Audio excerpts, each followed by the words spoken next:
After sewing and pressing my U-seam, this is what my pajama pants look like. I have two fronts sewn together. So that's the front and that's the front. And then two backs sewn together at the U. And then I can separate though. So this is a front and a back together. And this is a front and back together. And this can be kind of confusing how we're going to set things up for the next step. So I want you to lay it out so that you have your fronts together and your backs together.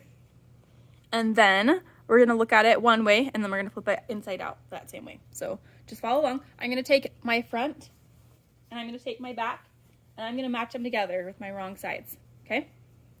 Then I'll go ahead and just kind of shake that out so that my other front and back line up. And now you can kind of see where we're going with this, right? This is some pants.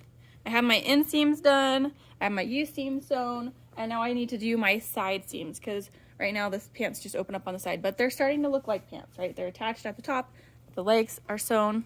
It's hard to see all the way in the video. But to turn it the other way, because we need the right sides together, we don't want to sew it like this because then you'd see the seam on the outside. So we need to turn it like inside out pants. So I'm going to take this top of the U-seam and it's going to go under the legs, okay? Under the legs through, and it's going to match up with my top of my U-seam over here. So I'll shake that out. Sorry, I'm going to be off to the side for a second, just shaking that out. But now I have my two tops of the U-seam lined up together. I'm looking at the back, the other side's my front. And I can go ahead and pin my side seams. So I'll start by pinning the top. So here's my top. I'll line up my raw edges. I want them right next to each other.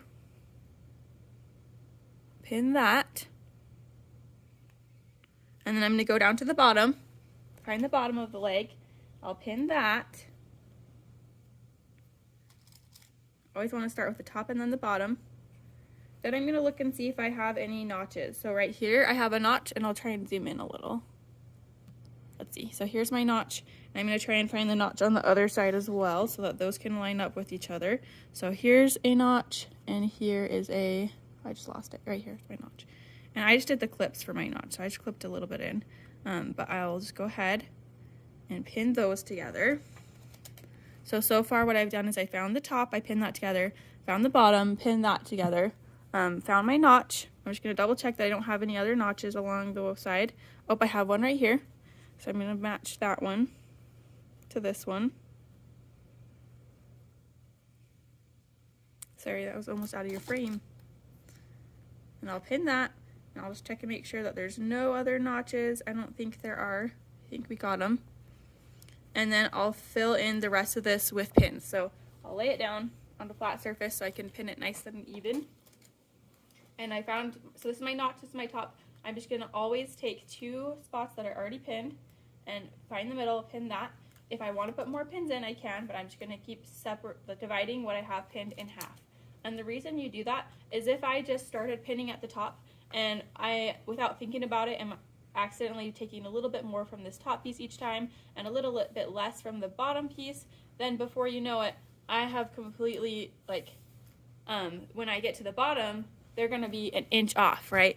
If I keep pulling more from the top than I do from the bottom, then this piece is going to just keep sliding as I'm pinning until all of a sudden, when I get to the bottom, I'm missing an inch of my front. So you always pin the top and the bottom first, then your notches, and then you'll just find two pinned points, so like right here. And I'm gonna go ahead and find the middle. And you can even see, here's an example also of another reason, is sometimes the pattern purposely puts a little bit of extra fabric on one side over the other. In this case, there's a little bit more on one side than the other. So this way, if I split that in half, then I'm just splitting my bubble in half. And I wanna make sure that that bubble is equally split in half. So there's a little bit of bubble on each side right there. And then I'll just take that bubble and divide it in half again. And on the other side, I'll also divide that little bubble in half. And I just want to pin it really well because the more pins, the less likely I am to have a tuck. So I'm just going to pin this right here, especially where there is like a little extra fabric on one side than over the other. I'll just pin that nice and neat. Okay. And then I just have this last section to do because I've already done the top.